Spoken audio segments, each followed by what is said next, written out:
Sound out. There we go. We got sound. All right. Welcome, everybody. It's the Ron Book Show on this Friday night. Thank you for joining me. As you can see, I'm traveling. I'm in a hotel room. You got a sound now. Got it. All right. I'm in a hotel room. I'm traveling. So I'm better. Not 100% better, but better. I certainly tested negative on COVID, which was good. I wouldn't have traveled if I was positive on COVID. So as you know, I had COVID. I had a cold. I had COVID. I had a COVID with a cold. Tested now negative for COVID. I'm still getting over the cold. The cold hasn't gone. It's well over 2 weeks now. It's 2.5 weeks. It's driving me crazy. But it's getting better. No question it's getting better. So there we go. And as you can see, I am traveling. I'm in an airport hotel in Chicago on my way to Europe. I'll be in Europe for 3 weeks, so you can expect more Iran Book Show travelogues starting on Sunday in 2 days from London, and then we'll do them regularly from different countries. Again, it will depend on schedule, and it will depend a lot on bandwidth, whether there's enough bandwidth to do the show. Hopefully there is, and I will be able to do the shows regularly next week. So be patient with me, but we are getting there, and we will be starting to do. And we'll be able to do the shows regularly. And we'll get back on track. We're way behind in terms of the number of shows. Robert, thank you. Robert says, glad you're feeling better. You're being missed. I appreciate that. I am back. I am back on the road, and I'm back to doing shows. One of the things that happens now when you're on the road is I got on the road yesterday, I guess the day after, or 2 days after the mask mandate was eliminated by a court in Florida. Basically ruled that the CDC did not have the authority to have a mask mandate. Immediately, I think almost all the airlines eliminated their own mandates, so masks are not required on flights anymore. It'll be interesting tomorrow. I assume there'll be no masks on the international flight to London. That's the best. Those are long flights to have a mask on. You already were able to cheat on those flights, but it was really good. It was interesting though. So when I arrived in the airport in San Juan, Puerto Rico, almost everybody was wearing a mask. I'd say 80 to 90% of the people were wearing masks. On the flight from San Juan to Miami, most people, 80% of the people were wearing a mask. I was in business class and almost everybody was wearing a mask. The woman next to me was wearing a mask. The people on my row on the other side were wearing masks. Almost everybody was wearing a mask. In Miami, at the airport, I'd say probably 60% no mask, 40% mask. So the difference between Miami and Puerto Rico is big. I think Puerto Rico people are more, I don't know, obedient maybe is the right word, or they follow instructions and still recommended to wear a mask. They wore a mask still. But a huge difference in Miami. I haven't been to any other airports because I landed in Milwaukee way late at night. So I didn't see what the situation was there. But it was a pleasure to fly without having to wear a mask. But let me be clear about something. I am not against masks. I've never been against masks. From day one, my view is if masks help, and if you're in a susceptible group, if you're older than 65, if you have different pre-existing conditions, if you tend to get COVID pretty easily, like I know Tessie here gets COVID, she's had it 3 times. She's obviously quite susceptible. And it's disruptive to your life, and you want to avoid it, and you have a good mask, like an N95 mask, then wear a mask. I have nothing against people who wear masks. I have no problem with people wearing masks in airplanes, at airports, in social gatherings. I think outside it's ridiculous and stupid. So I draw the line at outside because I think outside is so absurd. But indoors, in crowded places, if people want to wear masks, I have nothing against them wearing masks, and have no problem. I think it's wrong to make fun of people like that. I think it's wrong to complain about it. People have different levels of risk tolerance. People might not want to get the flu or get a cold. In Asia, people wear masks all the time in public transportation, and have for many, many years. So I don't have a problem with people wearing masks at all. I don't think it's a moral issue. I don't think it's an issue of making fun of people. I do think that people should have a choice. I've always thought people should have a choice. And I think that people who are particularly susceptible to COVID, or particularly COVID constitutes a significant risk for them, should probably wear a good mask that protects them. And even though other people are not masks, if you wear a good mask, you're probably protected, at least to some extent. So I don't see the big issue. The big issue has always been the mandates. The fact that the government is out of mandating masks is a major step forward. It is a victory for all of us.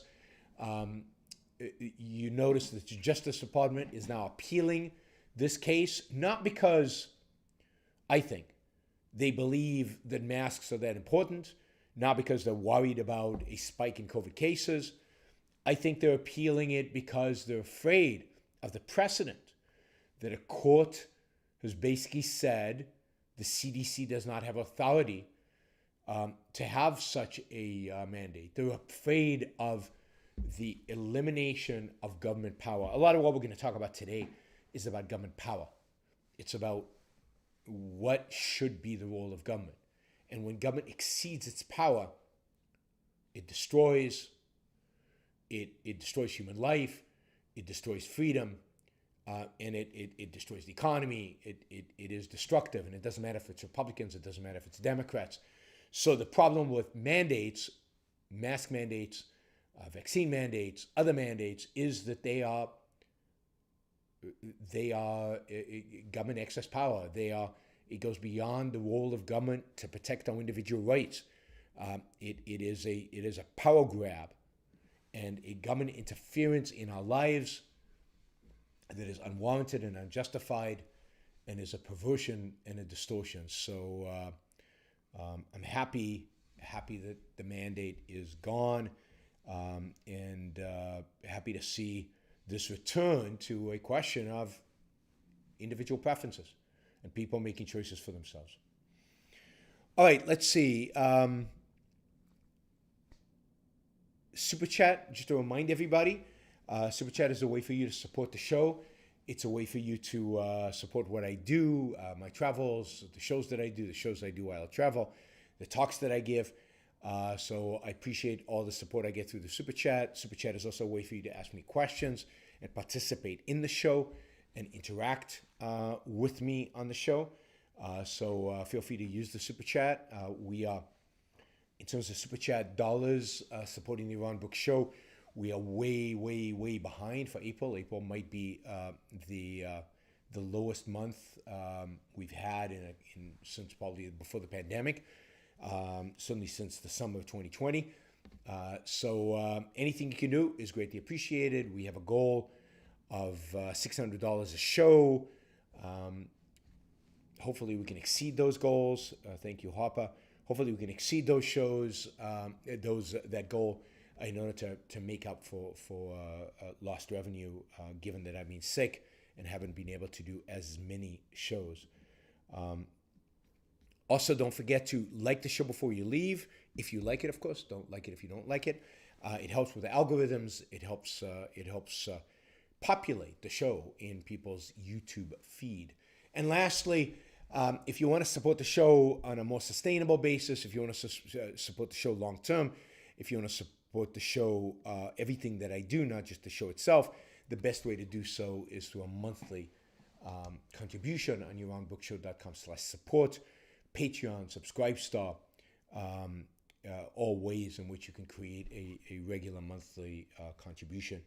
About 500 to 600 of you do that, and I really, really appreciate it. So thank you. It would be great when we reach the day where 2,000 or 20,000 of you are actually doing that. I'm reading some of the dollar amounts of some of these Patreon or YouTube or whatever Substack subscribers have. And it's truly astounding. People are getting to the point where they're making $100,000, $200,000 a month off of these monthly contributions that their followers provide to them. That's pretty amazing. That's how you become rich off of this. We're far from there, so we'll need a lot more if we're going to get there. We're going to have to get our act together and do more in order to achieve that. All right, so not a lot to say about airports and masks other than I'm thankful that the mask mandate is gone. I'll be particularly thankful tomorrow when I fly to London, because that is a long flight. Doing that flight with a mask is a major pain in the butt. It'll be interesting to see what the situation is in Europe. In the UK, there's no mask mandates anyway, which is great. We'll see if in the rest of Europe is the same. I will be on Monday in Prague, on Wednesday in Bratislava, on Thursday in Warsaw. All of those events are open to the public. You can find information about them on the Free Market Roadshow, FMRS website. Free Market Roadshow website, Yaron Brook, Prague, Bratislava, Slovakia, Warsaw. Trying to hit as many countries bordering Russia as I can. Then, Friday, Saturday, and Sunday, I will be doing 3 events, all open to the public. All of them in Tbilisi, Georgia. So if you live in Tbilisi, Georgia, if you know people in Tbilisi, Georgia, please let them know. 3 public events in Tbilisi, Georgia. I think all of them will be open to the public, Friday, Saturday, and Sunday. Sunday will be a day-long seminar on finance, on the morality of finance, on what finance is, how it works, how it functions. So again, if you're in Georgia, please come. Hopefully some of you can make it. And then from there, I'll be in Tallinn. Tallinn is in Estonia. That will be on the following Tuesday. We'll have an event in Tallinn, again, open to the public. You can look this up on the Free Market Roadshow website. And finally, I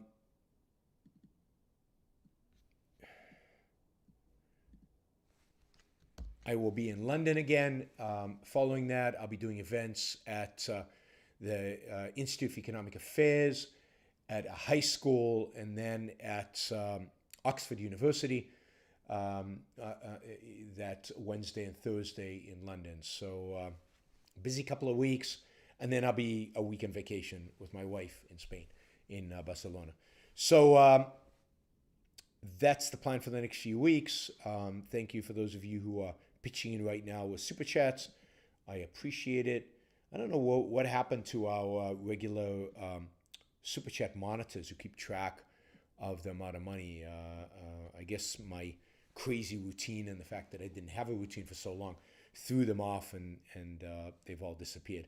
And I think that's going to be true while I travel again as well. So Ryan, thank you. Ryan says, stay strong, keep fighting.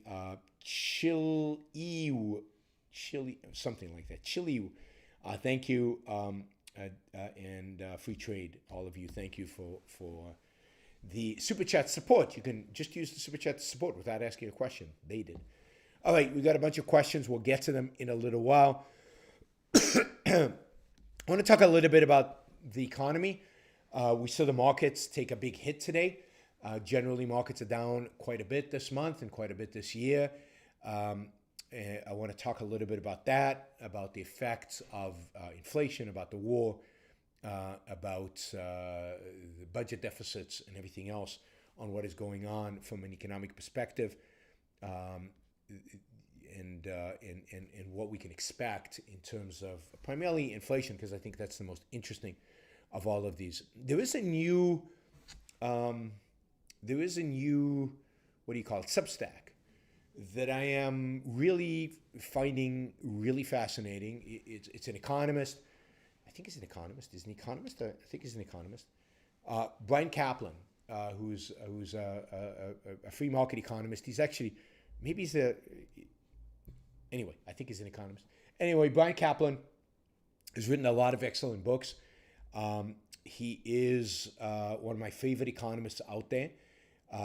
This is a new Substack that he has that I think is excellent on so many issues. I find myself agreeing with him.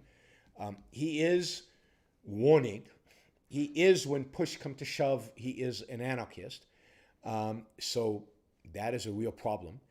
But on so many things, he's right on line, and I don't know how much of an anarchist he really is.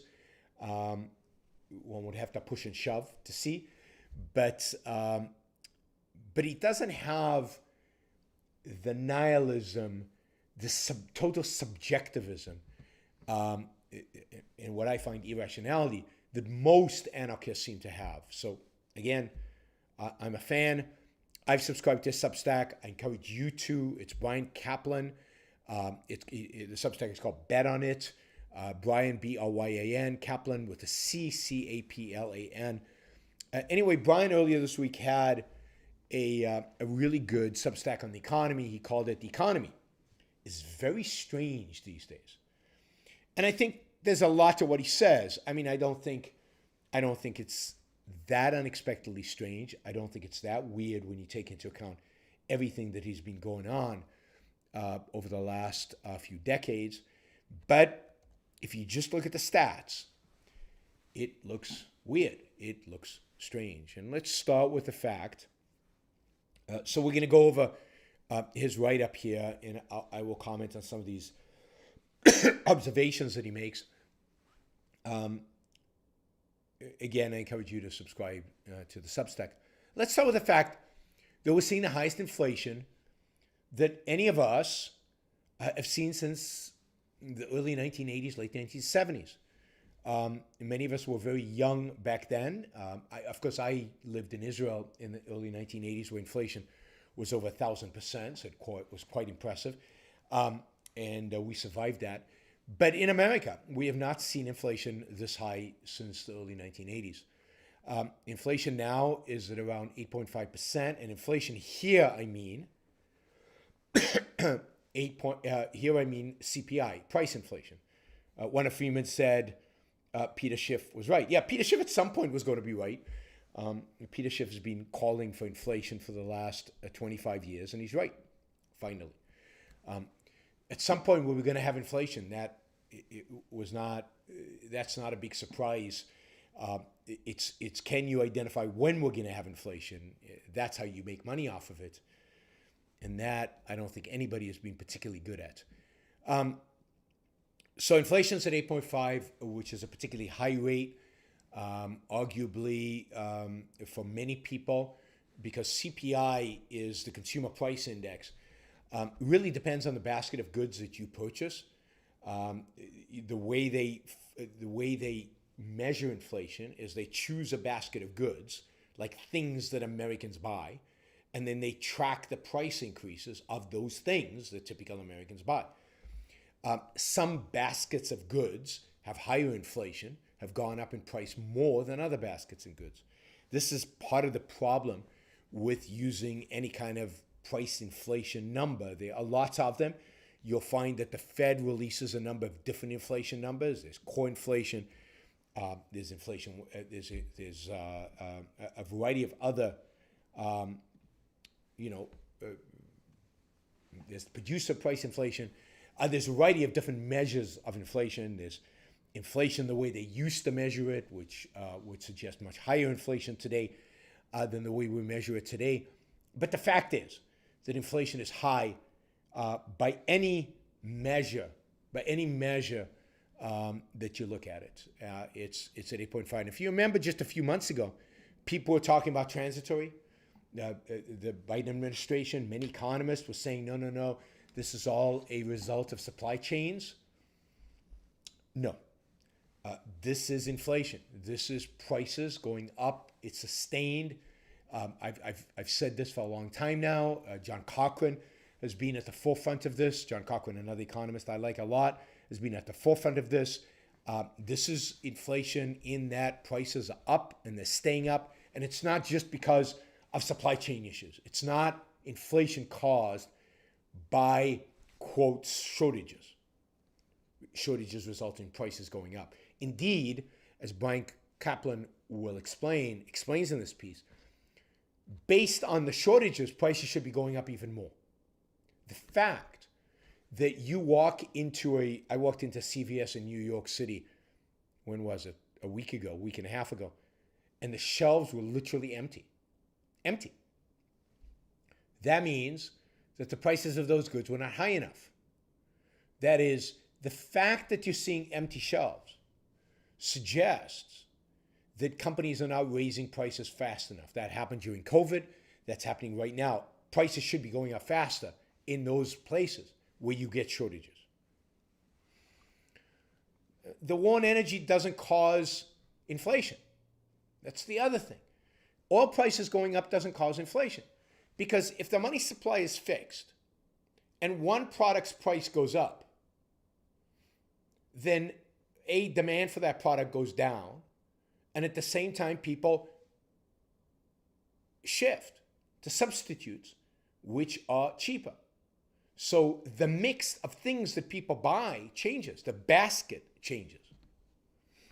So this is part of the problem of this term of inflation, because the basket of goods changes. People's purchasing habits change based on price levels. And if oil goes up, people buy less oil. They start driving less. They might look for different substitutes. They might do things differently, or they might just allocate a different amount. If they're spending more on oil, they have less to spend on other things. Their prices go down. Inflation fundamentally is a monetary phenomenon. It is fundamentally a result of having more money in the system without productivity and the number of goods actually going up. What causes inflation is the printing of money. What causes inflation is the massive creation of money without the backing of more goods, more production, more productivity. So the fact that a price goes up like oil might result in a price shock. This is why it was all talked about supply chain shocks. It might cause a price shock, but it should not cause sustained inflation. Sustained inflation is what happens when the Federal Reserve starts printing money, when the federal government starts spending money like there's no tomorrow, which is what we've seen, right? So the first observation in terms of economics is, in terms of the economy, is that we have real inflation, not just supply shocks, not just shortages, but real inflation. But in addition to the inflation, we've got real shortages. You cannot get all the stuff that you'd like to get at the market price.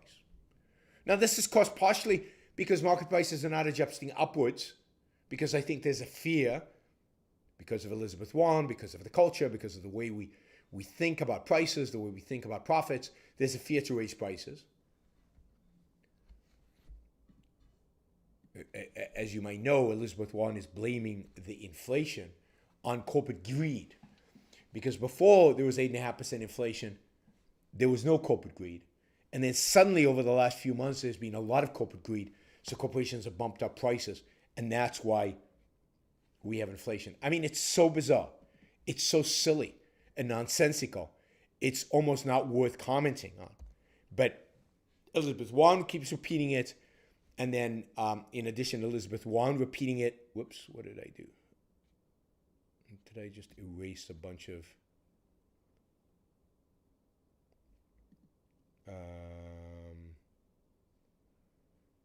One second. I'm trying to think, where am I? Oh, God. Sorry, this thing got all confused.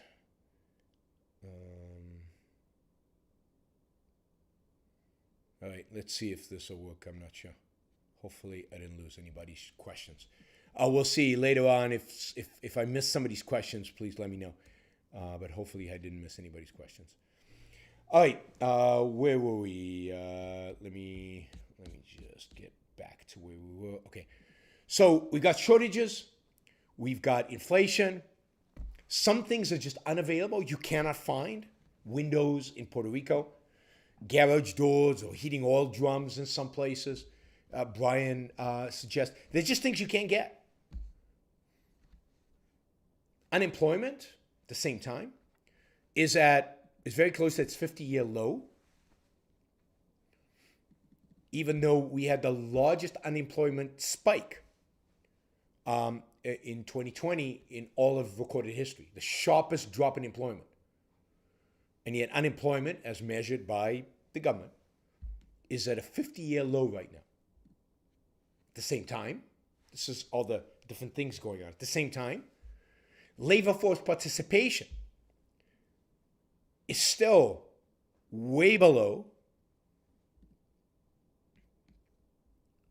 where it's been since really the 1970s, way below the maximum rate, which was in the early 2000s, late 1990s, early 2000s, and still quite a bit below what it was before the pandemic.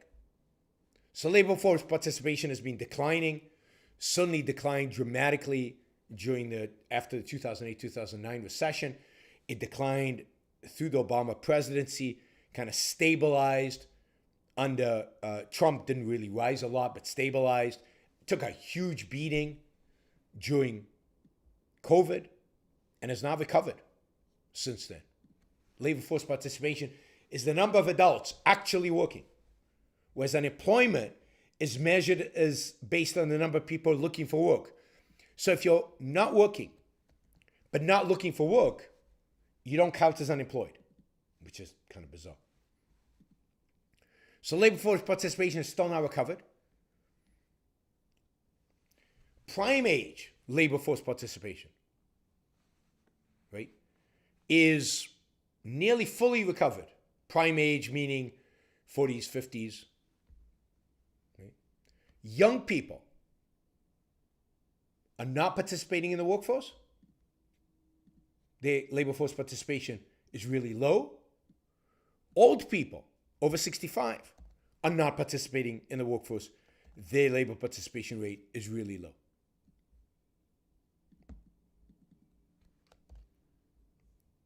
Oh my God, this is all getting screwed up.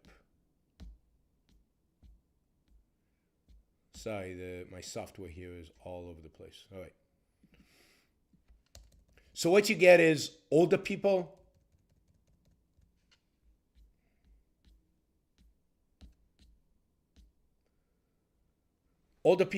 are retiring and not coming back to work.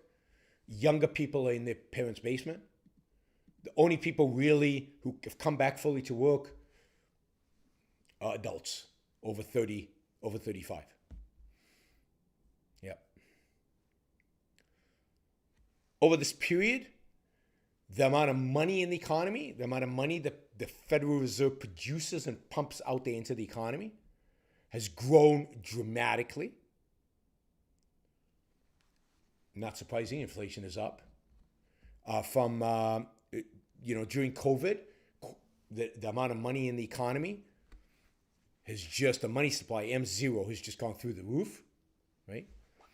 And the Fed has just pumped out money. It's started to shrink a little bit. The amount of money in the economy started to shrink a little bit, but still nothing as compared to what they pumped out. Remember, this is a Federal Reserve run by a Republican, Jerome Powell, nominated to the job by Trump.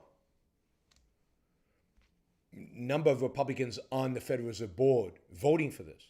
And they have just been flooding the system with money. So it's a weird economy.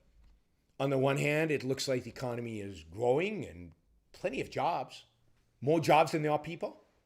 The economy is doing what looks like really, really well. It's really, really strong. Job creation is really strong. Inflation is really high. Unemployment is really low, but a lot of people are not participating in the workforce. A lot of young people are staying in their parents' basement. They're not going back to work. They lost their job during COVID and they're not going back to work. A lot of old people, for whatever reason, have decided to retire early or retire earlier than they would have otherwise and not going back to work. What's going on here? Well, first, look, this is all a result of the insane growth of government over the last 100 years. And the fact that government today has what you would consider unlimited power. Government today can do anything it wants. Government today can print whatever money it wants, can distribute it to whoever it wants to distribute it, can bail out whoever it wants. There's no limit right now, constitutional, legal, legislative, to the power that the government has taken upon itself. And as a consequence, when a crisis happens, like COVID, the response of government has been to dramatically expand its mandate. Write checks to everybody. Spend like there's no tomorrow. Mandates. Government just went through the roof in terms of its growth, in terms of its power, in terms of its impact on our lives. And while, Trump started this with stimulus after stimulus after stimulus, he told us to stay home, and then they sent us checks to compensate for that. And you could argue that maybe, Trump's stimuluses would have been okay in terms of inflation if they'd stopped there. But the fact is that they didn't stop. That when Biden came into office, he did another $1.9 trillion stimulus. Now, I strongly believe that if Trump had been reelected, he would have done the same thing. So I don't think there's a difference here. I mean, indeed, Trump was lobbying for an actual increase, if you remember, for $1,400 per person in the stimulus bill to actually $2,000 per person. So Trump wanted actually to have an even bigger stimulus. But they wanted a bigger and bigger and bigger stimulus. So fiscal policy, government spending out of control. Massive government overreach. But this is what you get when you give government the kind of power that they have. They are going to try to buy votes. They're going to try to make you happy. And the easiest way to make you happy is to send you a check at home.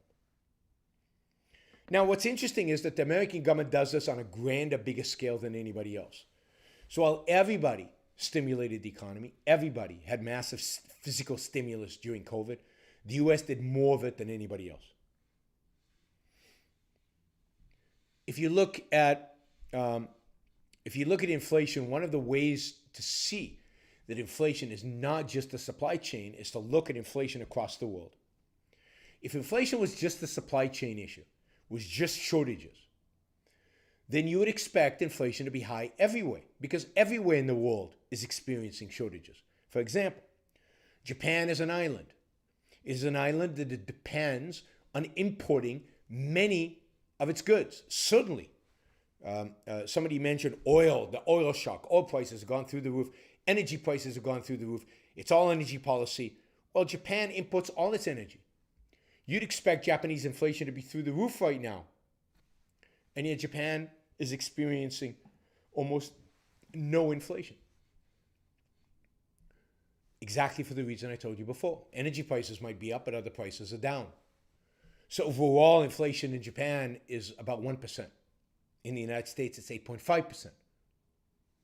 The reason it's 8.5% in the US and 1% in Japan is because Japan has not pumped huge amount of money through fiscal policy into the economy the way the United States, not just through fiscal and monetary policy, into the economy the way the US did during COVID. The same is true in Europe. Europe has inflation, 4 to 5%, not 8.5%, because their stimulus was significantly lower than ours. So inflation is a monetary and physical phenomenon. It's a phenomenon of deficits that the market believes cannot be paid, and of monetizing those deficits by the Federal Reserve, just printing money. The Fed basically printed money like it was at war. It printed money not to fulfill its goal of price stability. It printed money to fulfill its goal of appeasing the politicians, of appeasing the political class, of sustaining the U.S. economy, of bailing everybody out. And as a consequence, as you probably know, it bailed out dozens, and as we've talked about in the past, it bailed out dozens and dozens of companies that should have gone bankrupt during COVID. It bailed out many what we call zombie companies. And one of the things we're going to see is, as we head into a recession, the zombie companies that should have gone bust in 2020 are going to go bust in 2023. You have to pay the piper. There have to be consequences to bad managers, to taking on too much debt, to doing stupid things business-wise. The Fed bailed everybody out. Not too big to fail. They bailed everybody out. As they raise interest rates, as we'll talk about, those businesses are going to collapse. Those businesses are going to go under. At the same time, interest rates, because of the way the Fed has behaved, because of the way it's bought up debt, it's bought up bonds, it's expanded what they call expanded the balance sheet by buying up bonds. Because of that, because it's been buying up all this debt, we basically had negative interest rates. Negative interest rates. That is, you're basically paying people to borrow your money. I mean, think about the prime rate right now. The prime rate now is 5 percentage points below inflation. You're basically losing money by lending the money out at prime rates. So we have an environment of what in a free market would be an impossibility. Something that could never happen. Something that would never happen, which is negative interest rates. Interest rates are always supposed to be positive. So in the United States, they're positive, but an interest rate should be made up of three components. Here's a finance 101 lesson. Interest rates should be composed of three components. One, inflation, right? So if I'm lending you $10, I want to make sure that the $10, when I get the money back, that I am compensated for the fact that over the next year, that $10 is going to lose its purchasing power. So if inflation's 8.5% over the next year, I want at least 8.5% to compensate me for the loss of purchasing power. So one component is inflation. The second component is risk. I'm not sure you can pay me back. So I want to be compensated. I want a profit because I'm lending out to a bunch of people. Some people I'm going to lose the loan. They're not going to pay me back. So I want to make sure that the people who do pay me back a premium to compensate for the risk associated with some people not paying me back. And the third is I want to be compensated for what's called the time value of money. I want to be compensated for the fact that I cannot use the money today. I want to be compensated for the fact that I cannot invest it in other things today. I want to be compensated for the fact that I can't go and buy ice cream with it today. That's called the real interest rate. It's called the time value of money. So the real interest rate is typically 1-2%. Then on top of that, you have risk. Depends on the investment, depends on the loan. Let's say it's a government loan, the risk is zero. The US government will pay back its loans, we assume. Then that's zero. And then you have inflation, 8.5%. So 1 year interest rates right now should be 8.5% plus a real return of 1-2%. So that's between 9.5% to 10.5%. You won't find a US 1 year treasury bill selling for 10.5%. So somebody is buying it for, let's say, I haven't looked at what it is right now, but let's say it's 2%, 3%. Basically, they're giving up. They're losing money. When they get the money back in a year, they will be able to buy less with it. Now that's upside down economics. That's complete insanity. And the only way that is possible is because of artificial manipulation by the Federal Reserve. So we have negative interest rates, have had for years now, negative interest rates.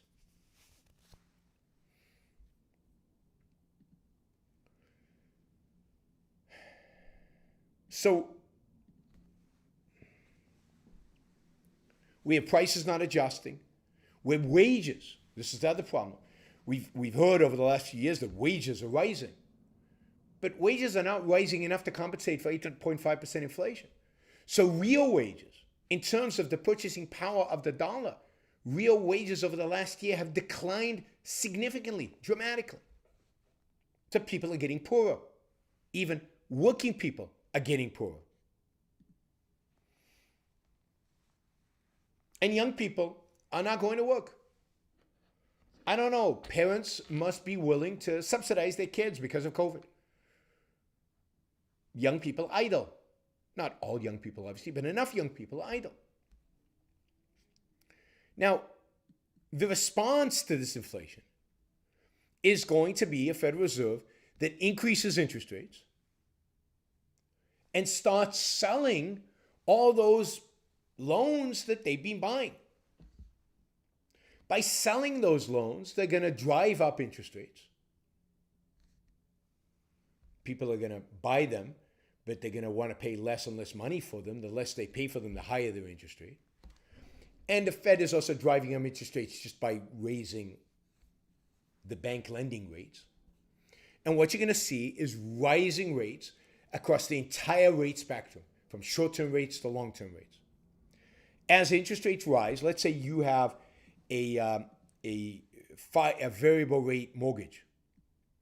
Well, as rates on mortgage rise, you will have to start paying more and more and more money as your monthly mortgage payment. Many of you didn't take out 30-year loans as I advised. You took out variable rates. And therefore, you're going to have to pay more and more and more interest. Some of you won't be able to afford that. Some of you will default on your mortgages. Businesses that have loans with banks, have loans with other financial institutions, might have bonds in the marketplace. As the rates start going up, won't be able to refinance those loans. If they're variable rate loans, won't be able to have the cash to pay interest payments on. They're going to default on those. What happens when companies default on bonds, on loans? What do we call that? We call that bankruptcy. So companies are going to go bankrupt. That's what a recession means. A recession means companies laying people off, companies cutting costs, companies going bankrupt because they cannot, usually, it's caused by the fact that they cannot pay their debt obligations. Now, in a normal time, you'd have that anyway. But what's going to exacerbate it this time is the fact that the Federal Reserve has been bailing out all these companies for years now. All these zombie companies are in a horrible condition to be able to pay back their debt. The only reason they've sustained themselves is because of the Federal Reserve bailing them out, buying up their bonds. As this gets reversed, not only are some normal companies going to get into financial trouble, but all these zombie companies are going to get into financial trouble. And that's where you get a recession. So I think there's a good likelihood that we will get a recession. There's a good likelihood that that recession won't happen this year. It'll happen in 2023. I think to that extent, the Powell Fed is trying to help Biden and the Democrats not get completely swamped in the 2022 midterm elections. If a recession happens this year, Democrats will be crushed. They're going to get crushed anyway, but with a recession, they'll be completely crushed. So they're delaying. Everybody says, why isn't the Fed acting faster? I think they're not acting faster because they don't want a recession this year, because it's an election year. So much for the independence of the Federal Reserve. But that's true, Republicans, Democrats, it doesn't matter. They're always like this. Okay, so we're heading towards a recession. It's going to be very hard to avoid. We could very well get stagflation, where we get both a recession and inflation. I think part of that is mitigated by the fact that Republicans are probably going to win the House and Senate. If they do, I think the markets will view that very positively. And the reason for that is Republican House, Senate, Democratic president, usually what you see is spending as a percent of GDP decline, or at least flatten out. So the good news is, I think that reverses itself if you get a Republican in the White House, but we don't have to worry about that for another 3 years.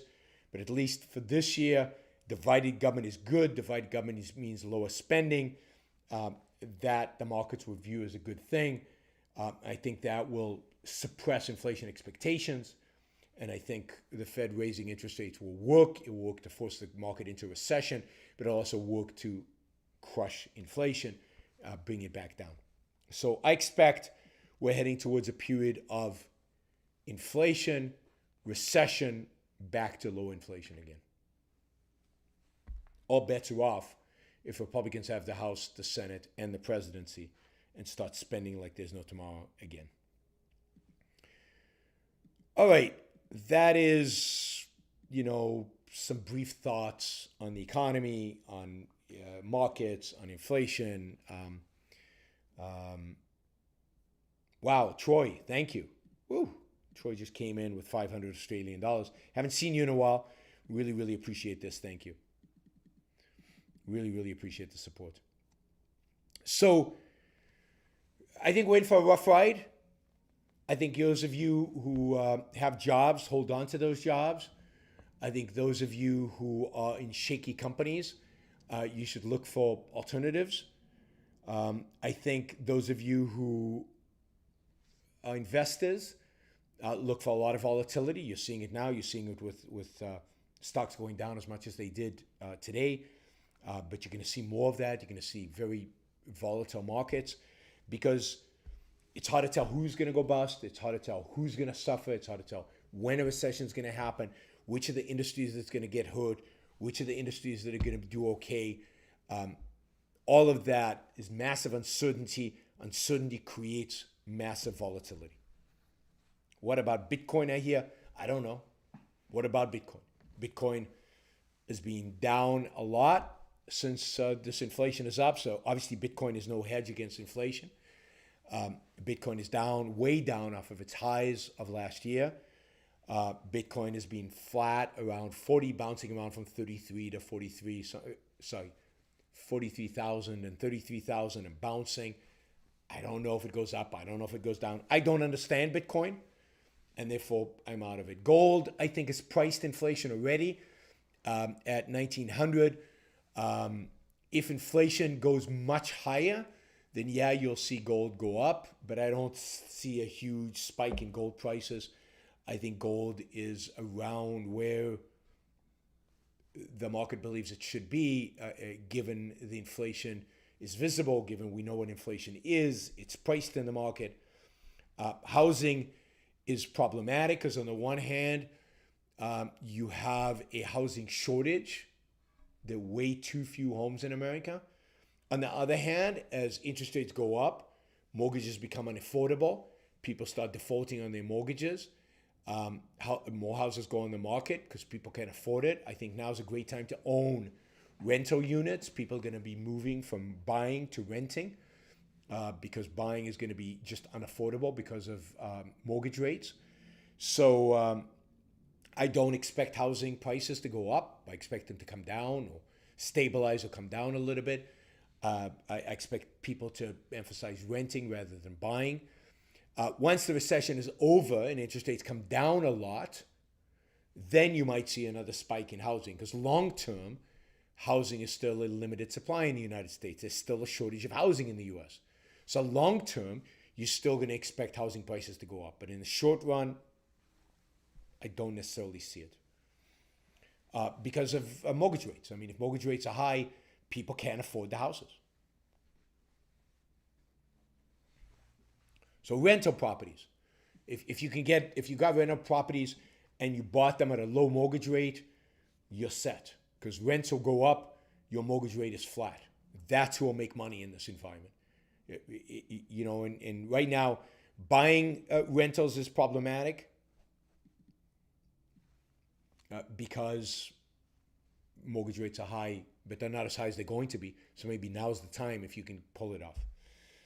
Boaz also asked, what about high-tech industry? I mean, high-tech industry seems to be very sensitive to inflation.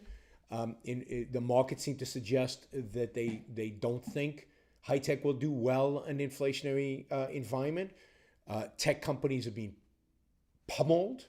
Not big tech, but the small to medium-sized tech companies are being pummeled during the last few months. I don't see that recovering. I don't see how that recovers.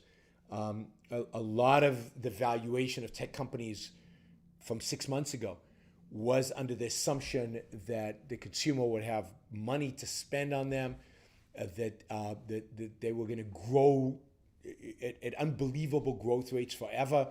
That has come down to earth. It's obvious that that is not sustainable, and what we're seeing right now is tech being wiped out. NFTs, same view of Bitcoin. I don't know.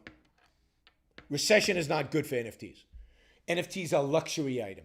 They're a collectible. NFTs are collectibles. They're like art. They're like things that you buy to collect. They don't have value in and of themselves. So collectibles are the first things people give up on buying during a recession. So I don't think NFTs are going to do well during the recession.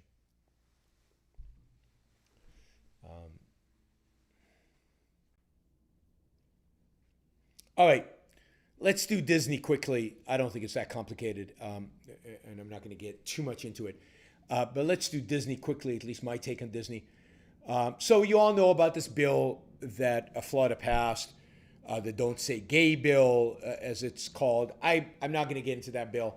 I'm not going to get into the details of that bill. I don't think it's important for the issue of Disney to get into the details of that bill. Generally, my view is children should not be taught about sex at school. School's job is not to teach children about sex. School's job, the job of, what is going on with this? Sorry, this word is behaving very weirdly. All right.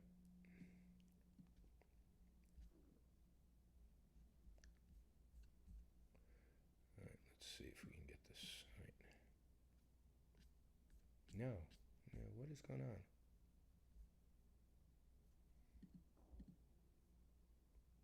All right, I fear that your super chat questions are all going to be gobbled.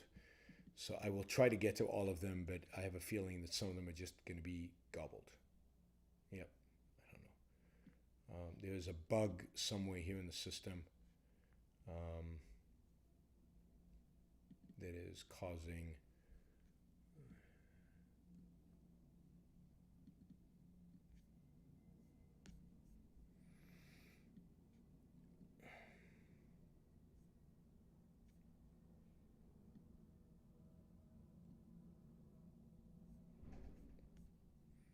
Huh. I can't get control of this now. All right, we'll have to deal with it another time, but I will try to recover all the questions, but I'm not sure I'm going to be able to. This is very frustrating.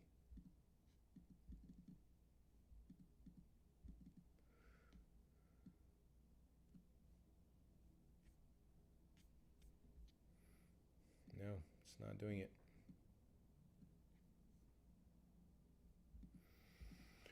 All right, I'll just read this super chat question because I'm afraid I'm going to lose it. It's $50. Please read the Bitcoin Standard by Sefadine Amos. It's the absolute best foundational knowledge of Bitcoin. I think Bitcoin is definitely a long-term inflation hedge. Bitcoin's not crypto or NFTs. I've heard talks by Amos. I've read a lot of stuff on Bitcoin. I still don't quite get it, and I'm not convinced. Certainly about, I don't know what long-term inflation hedge means. It certainly doesn't seem to be hedging against inflation right now.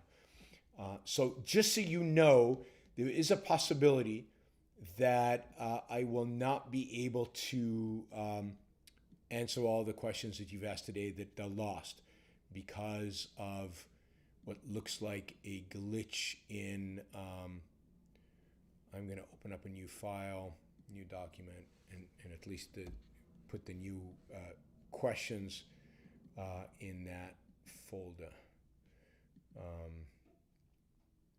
All right, sorry about all this. Okay, Disney. So we had this bill passed by Florida that basically says you can't teach something like you can't teach issues around sexual orientation and gender and things like that to really, really young kids.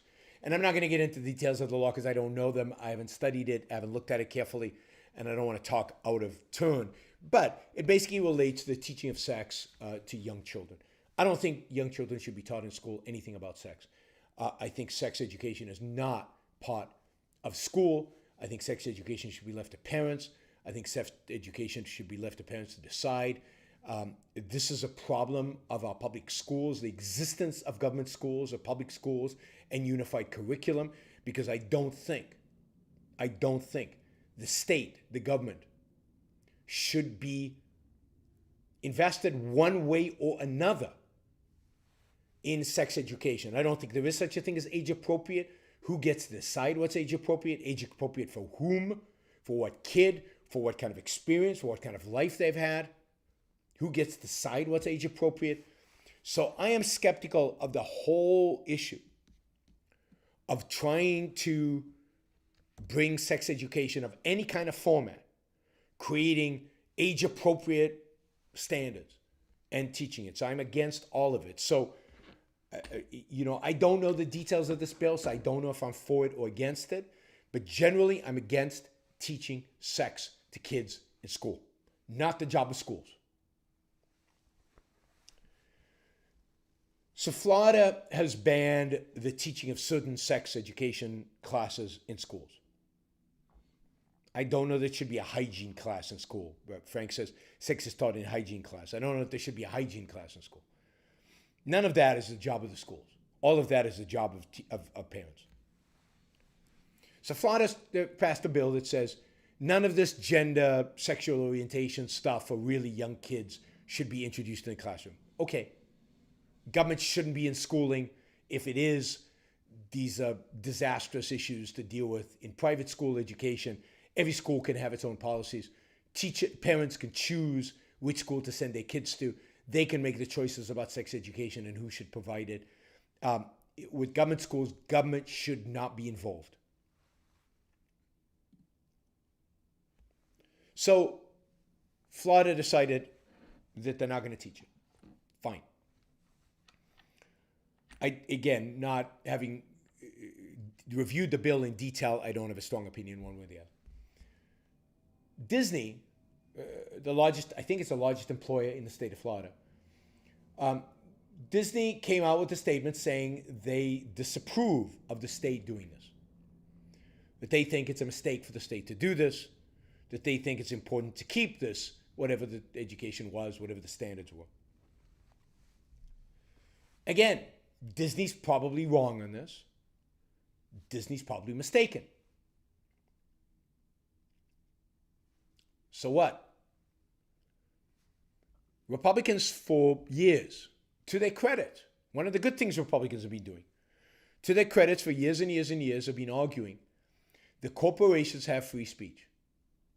Citizens United, one of the most important cases in front of the Supreme Court, decided in a positive way by the Supreme Court over the last 20, 30 years, was Citizens United, which basically recognized that you cannot limit corporate contributions to campaigns because contributions by corporations constituted speech, and therefore, and they had free speech rights. Major, major, major statement.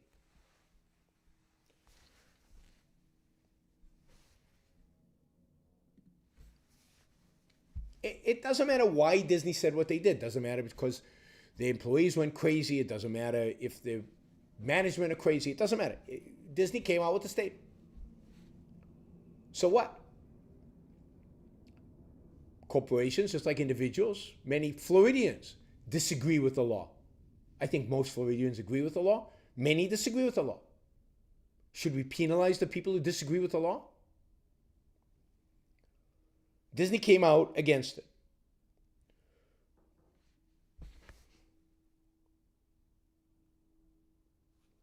DeSantis went apeshit. How dare they disagree with this law? How dare Disney, a business, say that the law is wrong? Whether the law is right or wrong is irrelevant. Hold on one second.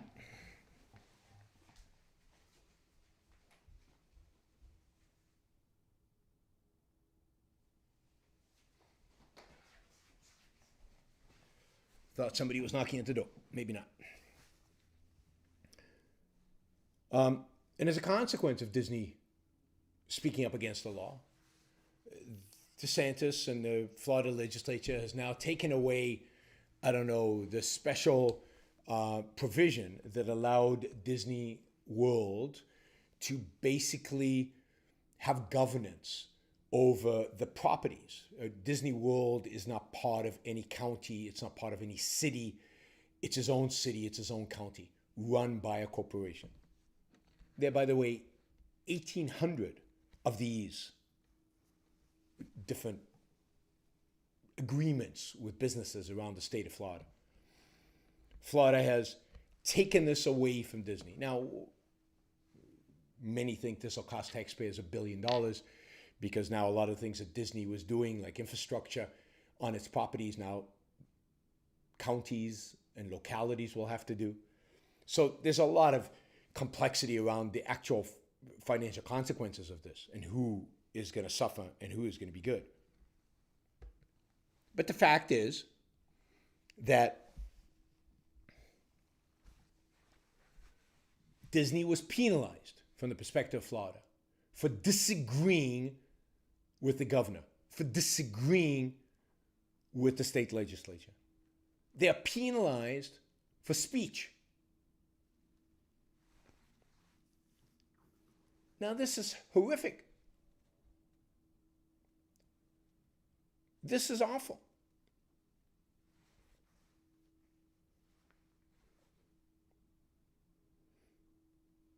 I mean, DeSantis here is acting out like the worst fascist leftist possible.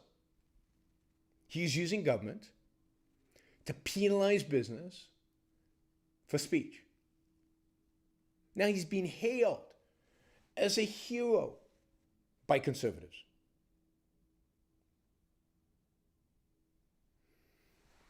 It is hailed as a hero by conservatives. Why? Because he's standing up to the left. Because he's fighting the good fight. Here's one conservative writing. DeSantis made the right call when he went after Disney.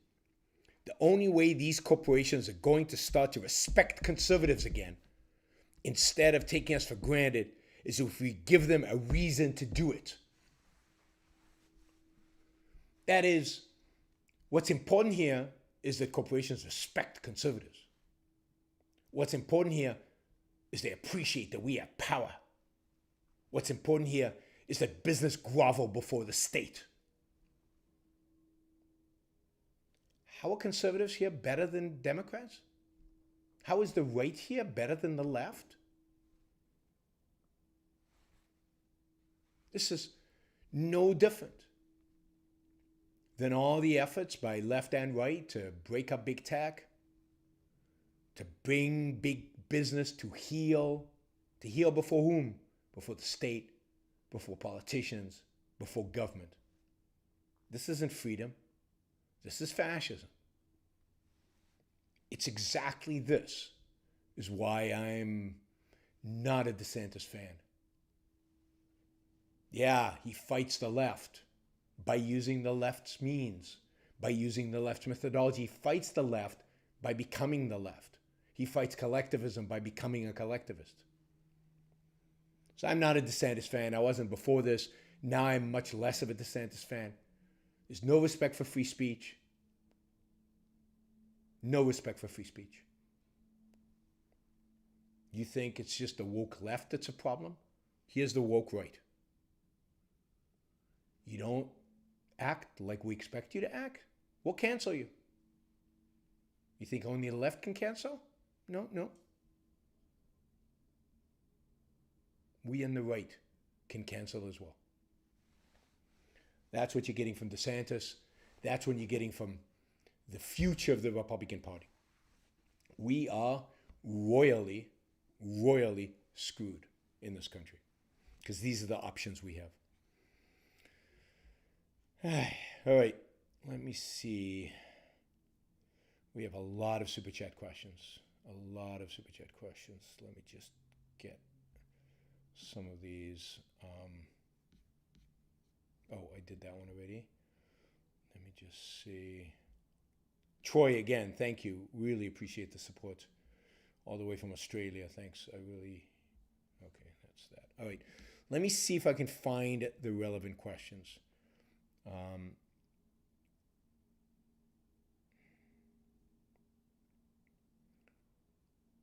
I don't know what's going on here. It's like it copied itself over and over and over again. Or at least those questions we have over and over again.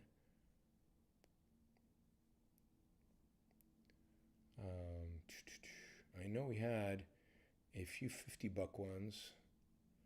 I want to get to those first. Okay, this is just repeating itself.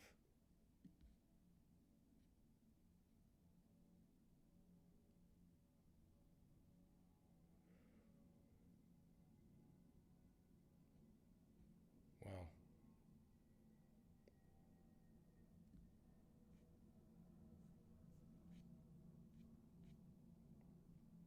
Yeah. Okay, it really looks like I've lost the super chat questions. I really, really apologize. If you guys know super chat questions that you had, or if you can basically recreate those by putting them into the chat without dollars. And I'll try to pick them up. Or if you want to make sure I see them, put them on at $1 a piece, right? But my system that usually works perfectly today just completely collapsed. I don't know what exactly happened, but yeah, it's gone. Okay, let me do the ones that I can access easily. Ryan asks, still waiting for the death of the demand side economics. If not now, when? Yeah, I mean, this whole demand side economics is Keynesian economics. It's the whole idea that what drives the economy is demand. What drives the economy is consumption. What drives the economy is the consumer. Consumer wishes, consumer wants, consumer desires, consumer whims. Production has nothing to do with it. And that's what's been driving the economy. That's what's driving economic thought. And forever, we're all Keynesian now. Richard Nixon declared for a while there, we thought that Keynes was dead under Thatcher and Reagan. But Keynes has made a full rebound, so much so that Keynes is now considered a right-wing fanatic as compared to the modern monetary theorists who think that money can be just printed out of thin air, and money, the demand that money creates, is the only thing that matters. Okay, Bree writes, my company has been part of GDP since 2010. They have me categorized in a completely unrelated industry, and I've tried to correct the error every quarter for the last 12 years. So what else is wrong is anybody's guess. It's not so much, I mean, it's a bureaucracy. It's a government bureaucracy. All these statistics have a lot of error in them because of the way they're collected.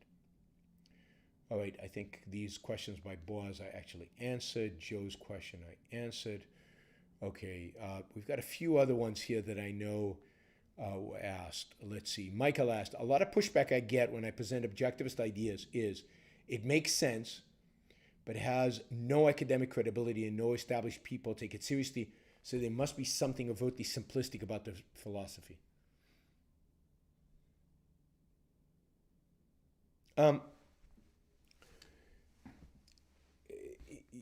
That's a pushback you're going to get. You're going to get it from people who think that the standard, right? That the standard of everything is academia. That the standard for truth is academia. But over time, we're going to get. Over time, there are going to be more objectivist academics. There's going to be more. There's going to be more for them to deal with.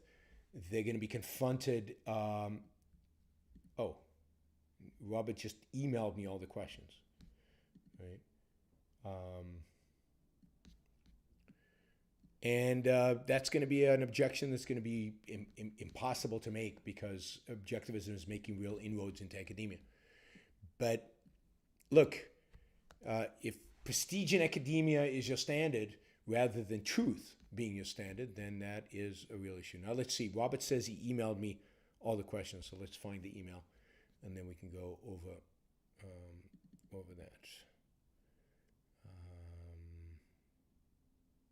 Robert, there it is. All right, let's go over these. So I see the questions all the way to that. Excellent. Thank you, Robert. That is amazing. All right. Let's start with Harper Campbell. Will Smith and Mike Tyson didn't even get arrested. Seems like leftists have conditioned us to where certain people, blacks, have the right to be violent, while others have their lives ruined over social media. I don't know if it's the color of the skin that's determining this, or whether it's celebrity. I mean, a lot of celebrities have been accused of a lot of bad things and have managed to wiggle out of it. Yes, we don't penalize people for real crimes, and that's horrific. That is truly horrific. And I don't think it's just based on color of skin. Political connection, celebrity, all kinds of things. We're not a nation of laws anymore. We're not equal before the law. God, what did I do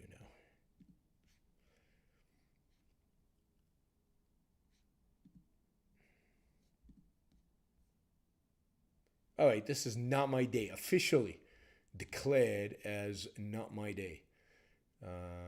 I'm going to find this. All right. Next question.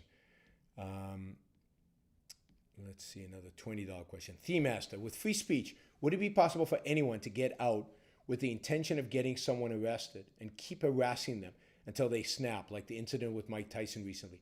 It seems impractical. No, I mean, there's such a thing in the law called harassment.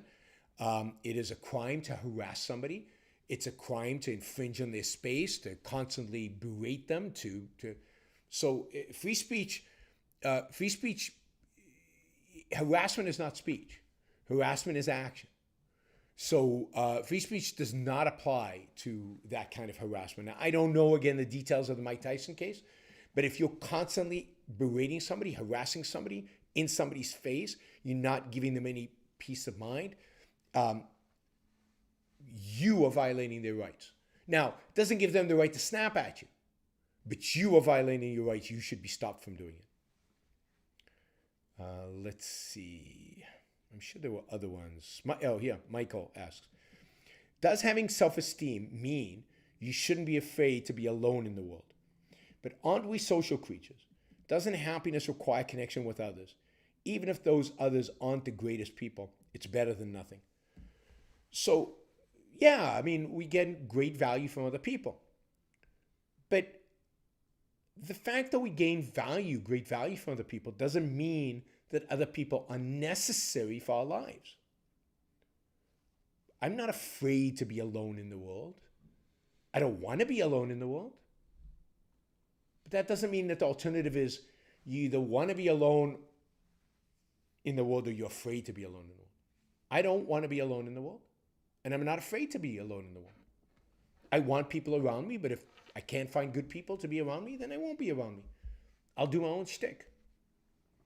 So we do rationally desire other people in our world, but not anybody, not somebody who's going to do me harm, not somebody who's going to make me worse off. I want other people in my world who add value, who make my life better. That's the kind of people that I want in my world. So, I don't know what it means. Doesn't happiness require connection with others? Yeah, it doesn't. It's important to have connection with others to be happy.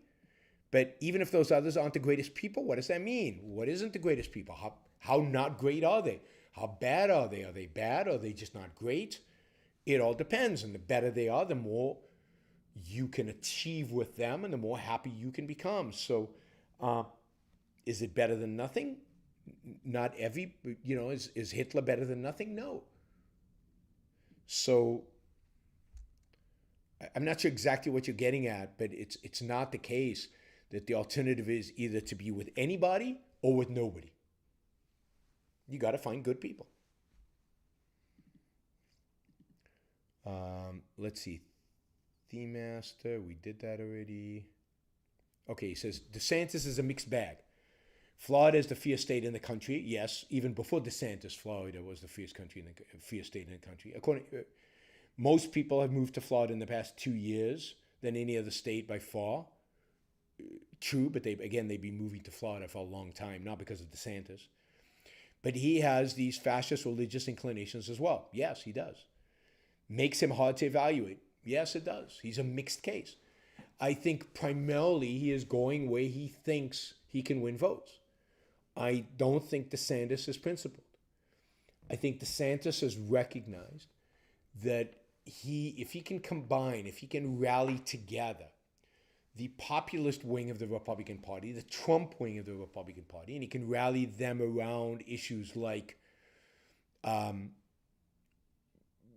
kicking out Disney, or not kicking out Disney, penalizing Disney, having the opposite kind of anti-vaccine mandates, which are just as bad as vaccine mandates, and doing things in the culture war, that if he can do that, then he can get the Trump voters. And if he can also nominally pretend to be pro-free markets and pro the Constitution and pro the Declaration of Independence, he can also get kind of traditional conservatives, that somehow he can get the best of all worlds. And so far, given DeSantis' success and popularity, maybe he's succeeding politically. But I don't think he's principled. I don't think he believes in anything except winning. And he is committed to winning. And I think he will do and say whatever it takes to win. And I don't trust politicians like that. And he scares me. He scares me because of what he can become. All right, let's see if there are any other $20 questions. Did you ever comment on the LIBOR scandal and its subsequent phasing out? I did. I can't remember exactly the details. I think the scandal wasn't a real scandal. There was some fraud, but mostly it wasn't a real scandal. Mostly it was a made-up scandal. LIBOR was ultimately phased out and has replacements today, but the whole LIBOR issue was blown out of proportion. Ali asks, any advice for a divorced guy? I'm losing focus on day-to-day job and tasks, spending more time on useless stuff like social media. How can I get back on track? Look, you get back on track by focusing. You get back on track by figuring out what your values really are. There are tough times in life. Divorce is a tough time. There are lots of other things death in the family, all kinds of things that are really tough time. And the way to get over them is to rededicate yourself to the values that you're really committed to. And, so find things that you really love doing. Find things that are truly important to you. And drop things that you know are useless.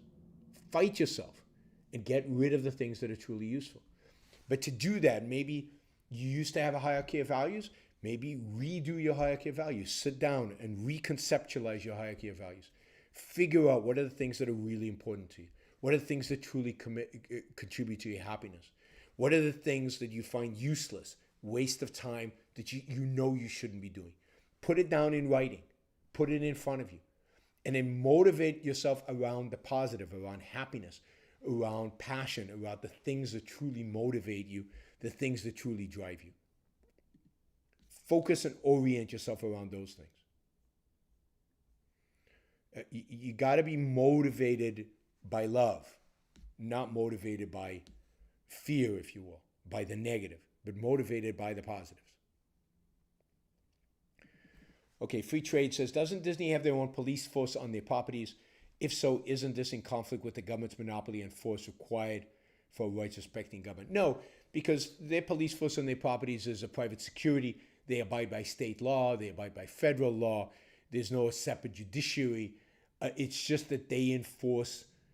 Disney acts like a local government that is enforcing state and federal laws. They're not free of those laws. It's like a security agency.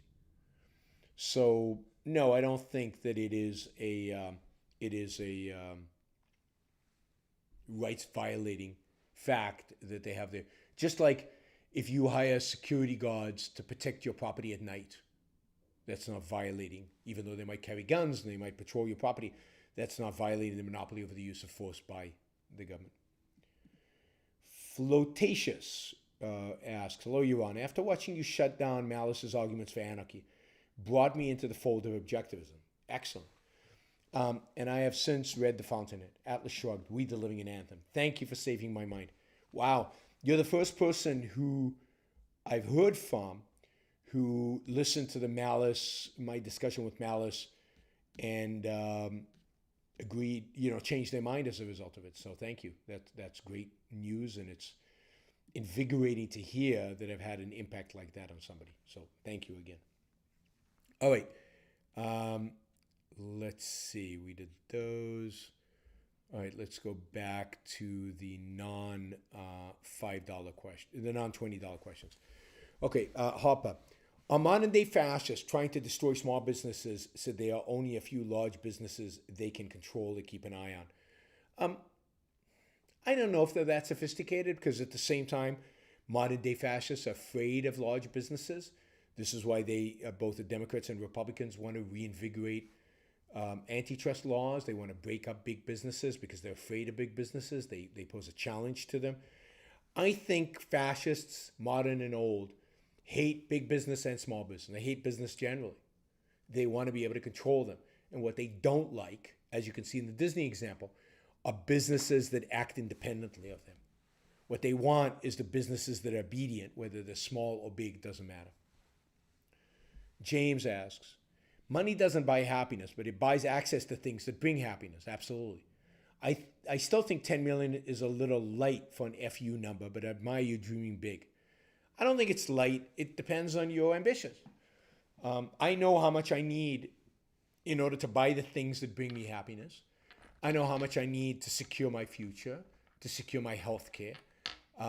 Given my age and given how many years I have, I know how much I need if I lost all ability to work tomorrow, Super Chat went to zero, you guys stopped supporting it, or I couldn't do the shows because I got sick or something like that. I know exactly what I would need in order to live well. And by my calculation, 10 million, assume that means $500,000 a year to spend. I live very, very, very comfortably, very well, travel, go to nice restaurants, do all the things that I like doing with $500,000 of spending. Remember, I pay very little taxes because I live in Puerto Rico. So 10 million is 10 million. So no, I don't think so. Dave says if I had 10 million, I would be in Thailand with AIDS. Let's make sure you don't get 10 million then, Dave. That would not be good. You in Thailand with AIDS. But that's irrational, and you should control yourself. Let's see. Ryan asks, no, not that one. Seymour asks, booked the DC Renaissance this weekend. My first Ocon. See you guys there. I like whiskey and margaritas. Excellent. All of you guys should be coming to Ocon in DC. It's going to be a blast. It's going to be so much fun. I will be there. You get to meet me. We get to hang out. It'll be a lot of fun. Dave says, can you do a show or start a series titled How Only Ayn Rand Can Cure the Opioid Crisis and Depression? I think it will catch on. I like that title. We'll see. Michael says, are remnants of the Dark Ages and Dark Age thinking still around today? Yes, all around us. All around us. I mean, the religious nuts and the complete nihilists. You find both of that in the Dark Ages. The lack of thinking in any kind of principles, the tribalism, the subjugation of their own minds to the tribe's mind. That's so much of Dark Age thinking or Dark Age non-thinking. Michael asked, did you have a chance to listen to Elon Musk's most recent TED Talk interview where he said he read and rejected German philosophy in his youth? No, I haven't, but I intend to. As you know, I'm become an Elon Musk fan. I'm not that influential yet. So I don't know. I'm not surprised it's taken this long, but I haven't achieved that level yet. I haven't achieved that level of influence yet. There were periods about 10 years ago where I thought it would happen a lot faster because it looked like I was becoming more influential a lot faster. But a lot of that were false signals, false flags. Let's see. We talked about that. We talked about that. We talked about that. We talked about that. We talked about that. Boss says, any good news today? Any good news today? Did I see anything in the news today? Well, the good news from a couple of nights ago is that the Celtics won Game 2 of this series with the Nets. That was good news. I mean, I'm sure there's good news every day. Every day in the technology sector, every day I get emails about innovation. Every day there's something good news. There's no good news out of Ukraine right now.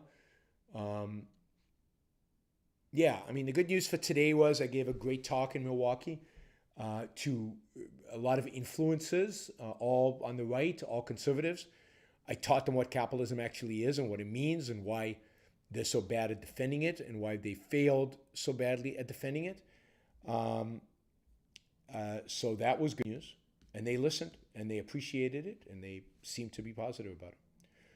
John says, Tucker Carlson claims environmental pollutants are causing testosterone decline in men, trying to link environmentalism and nationalism. Not a good sign. I told you. Did I tell you or didn't I tell you? I told you this was going to happen. Yes, I saw that. Now, there is a question about testosterone. Testosterone is in decline among men in the West. It's not clear exactly why. It's not clear what's causing it. But levels of testosterone are down. And there's some claiming it's pollution. But yes, this is another way in which the right can get excited about environmentalism because now it's about manhood. It's about another issue of the right. Not necessarily nationalism, manhood, men being men. And to be men, we need testosterone. And we don't have enough of it. And the environment is causing it. And therefore, we need to be pro-environment. So it's consistent with kind of the attitude and the trend that I've been suggesting for a long time, that nationalism, religion, and environmentalism are going to unite. Charlie says, can you do a show on the Counter Enlightenment sometimes? It'll be a fun one. Yes, absolutely. I'll do it. Once in a while I'll bring up some issues around it, but I'll definitely do it. All right, let's see. All right, I think that's it. We didn't have a lot of live listeners today. Not sure why exactly. I'm curious. Maybe I need more sexy titles. Maybe I just need to give you more notice before these shows go live.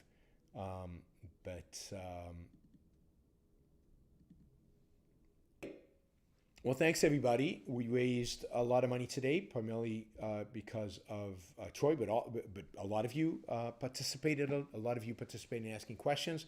There were a lot of questions. Hopefully, I got everything. I think Robert got me all the questions. Robert Naser got me all the questions that I needed in order that we covered. We raised over $800, so that is great. I really appreciate that. I think the next show is going to be a Rules for Life, which won't attract a lot of live listeners either, but so be it. We're going to be traveling anyway. So I think on Sunday from London, I will do a Rules for Life. And this one will be about seeking out the good, seeking out exaltation. So we will do Rules for Life on Sunday. Not sure what time because I'll be in London, so we'll have to adjust for time zones. But we'll definitely be doing it, and we'll be doing a bunch of shows while we go. Thanks, everybody. I will see you all Sunday. No show tomorrow because I'll be traveling to London. I'll be on a flight all day, but I will see you on Sunday. Bye. Have a great day. Have a great night.